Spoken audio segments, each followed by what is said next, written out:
And freedom of the press around the world has fallen to its lowest level in a quarter of a century, according to the leading Paris-based press freedom NGO, or Reporters Sans Frontières Without Borders. Every year, RSF publishes a World Press Freedom Index used to compare the level of freedom enjoyed by journalists and media outlets in 180 countries. Its ranking uses a 5-point scale to ranging from very serious to freedom, ranging from very serious to good. When cleanup volunteer Sergei Solovev arrived in the town of Tuapse on Russia's Black Sea coast, an unpleasant odour hung in the air and everything was coated in a layer of black grime. I saw train carriages covered in residue from the black rain and animals. It's all very toxic, he told Al Jazeera, and the smell was oily.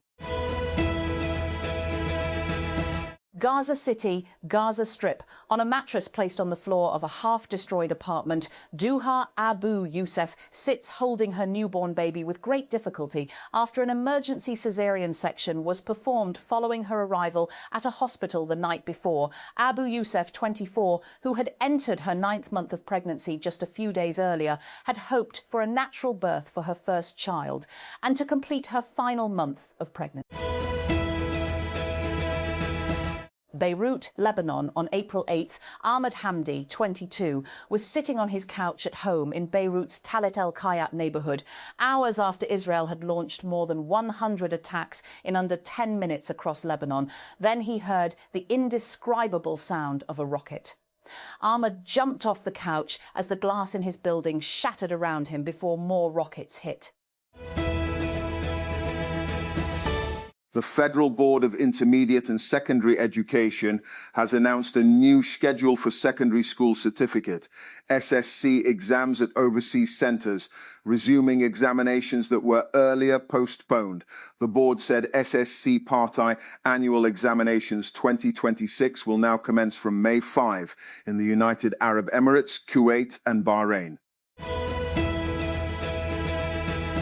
And authorities in Khyber Pakhtunkhwa, KP, have installed panic buttons at 68 locations across Peshawar under the Safe City project to improve emergency response and help citizens contact police without delay.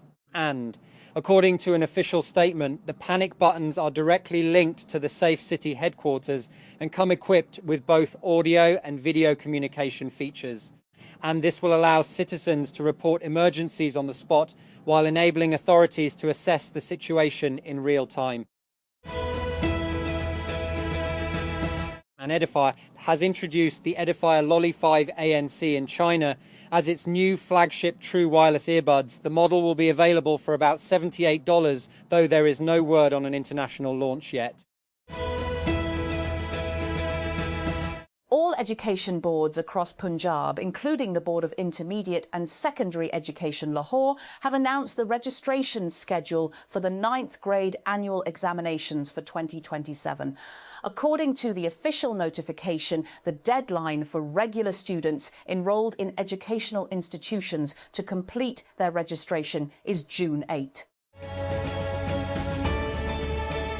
Uganda's army chief Muhoozi Kainerugaba has made another bizarre claim that a recent DNA test showed he is partly Greek and related to the ancient Macedonian conqueror Alexander the Great.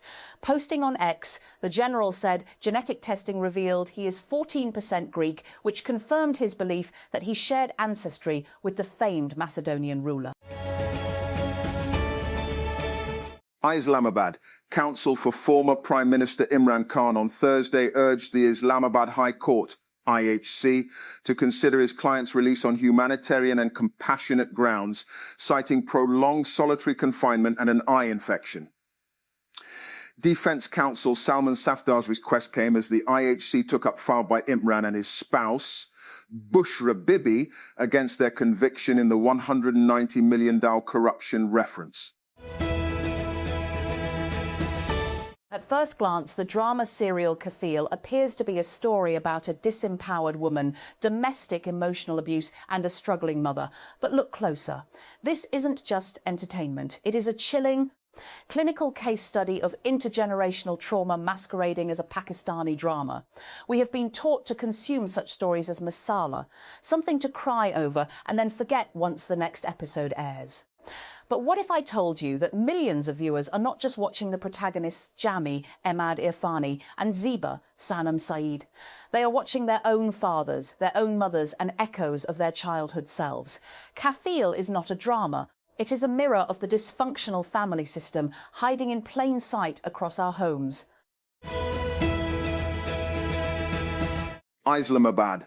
Prime Minister Shehbaz Sharif on Thursday launched the PM Apnagar programme, under which housing loans of 10 million will be given on easy instalments. The scheme will be implemented in the federal capital, all 4 provinces, as well as Gilgit, Baltistan and Azad Jammu and Kashmir. And the German submarine captain saw his target's silhouette against the evening sky off the coast of southern England and gave the command to fire a single torpedo. It was the last anyone would see of the US Coast Guard cutter Tampa and its 131 crew members for more than 107 years.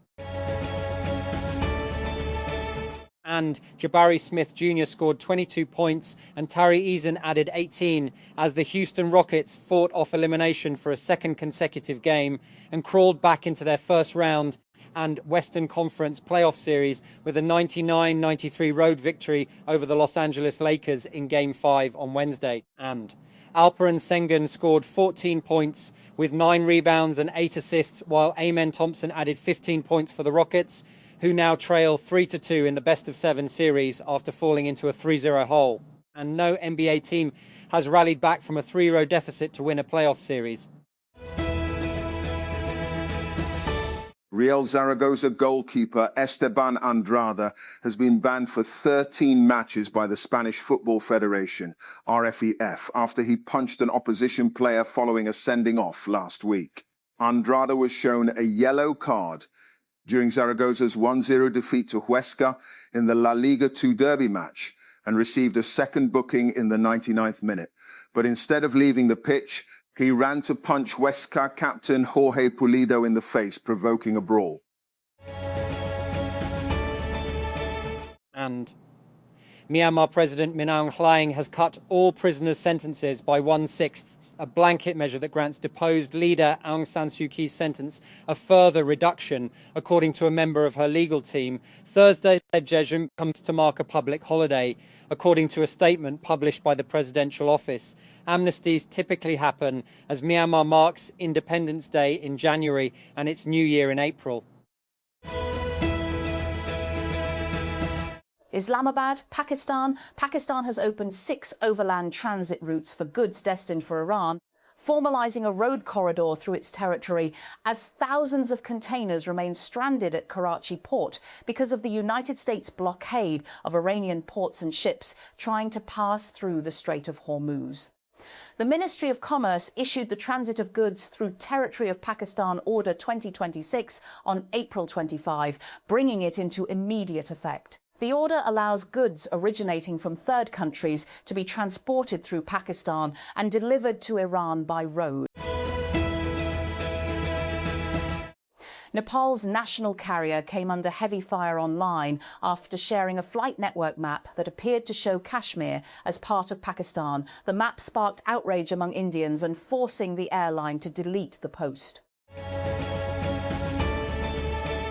And the Pakistan Navy commissioned its first Hangar-class submarine, PNSM Hangar, during a ceremony held in Sanya, China. President Asif Ali Zardari attended the event as chief guest, and while Chief of the Naval Staff Admiral Naveed Ashraf was also present, President Zardari described the induction as a historic milestone in the Navy's modernization and reaffirmed Pakistan's resolve to maintain a robust, balanced and credible defense posture.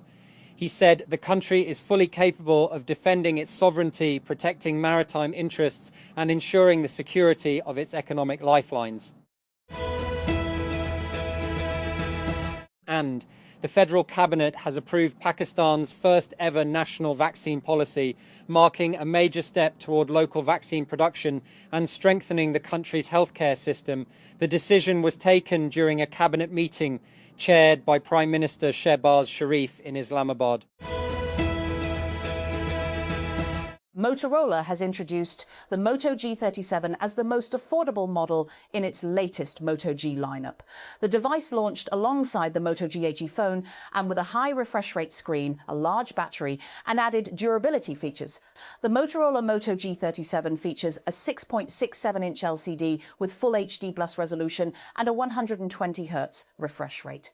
The screen is protected by Corning Gorilla Glass 7.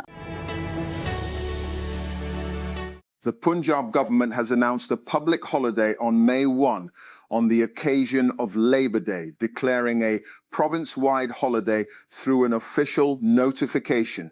According to the notification, the holiday will be observed across Punjab, including Lahore, on Friday, with government offices, private offices and educational institutions remaining closed. And Peshawar police arrested 2 armed suspects, one in an injured condition, after a patrolling party came under fire in the Tordand area of Khyber Pakhtunkhwa's Karak district. The district police officers, DPO Shaukotla, said that the attack took place within the limits of the city police station, while the police party was on routine patrol duty.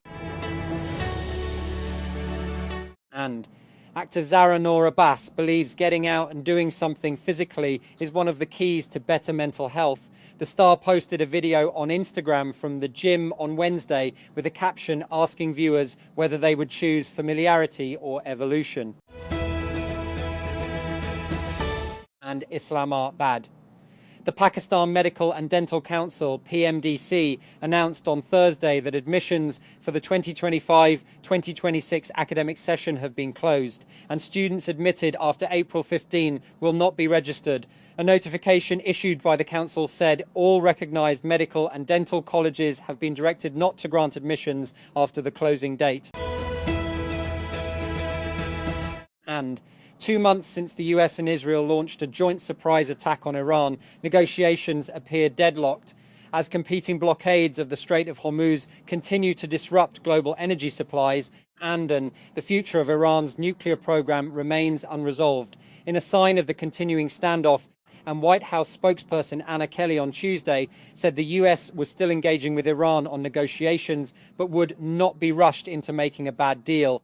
And a day after US President Donald Trump and his top security advisors discussed a new Iranian proposal on resolving the war. United States President Donald Trump says Washington's blockade of Iranian ports has been a success, urging Tehran to just give up as pressure mounts in a deepening standoff over the Strait of Hormuz. Iran has pushed back strongly, with Parliament Speaker Mohammad Bagher Ghalibaf dismissing the US campaign as ineffective, while the military says its restraint so far has been intended to give diplomacy a chance. And the Directorate of Passports and Immigration has completed a review of its passport processing system, covering all stages from application submission to issuance as part of efforts to modernise services. The review was conducted in consultation with IT experts and finalised ahead of planned upgrades to improve efficiency, transparency and service delivery. A US government investigation into WhatsApp's privacy claims abruptly stopped when incriminating evidence against WhatsApp surfaced. The investigation began after a November 2024 whistleblower's complaint submitted to the Securities and Exchange Commission. The inquiry was carried out through 2025 by a special agent from the Bureau of Industry and Security, specifically within its Office of Export Enforcement. The Pakistan Meteorological Department, PMD, has responded to viral reports claiming that a so-called heat burst could hit parts of Punjab and raise temperatures by as much as 20 degrees Celsius within minutes. In its clarification, the Met Office said no such advisory or warning has been issued by the department. It rejected the claims being circulated on social and electronic media, including reports suggesting that southern Punjab could witness a sudden spike in temperature within 5 to 10 minutes.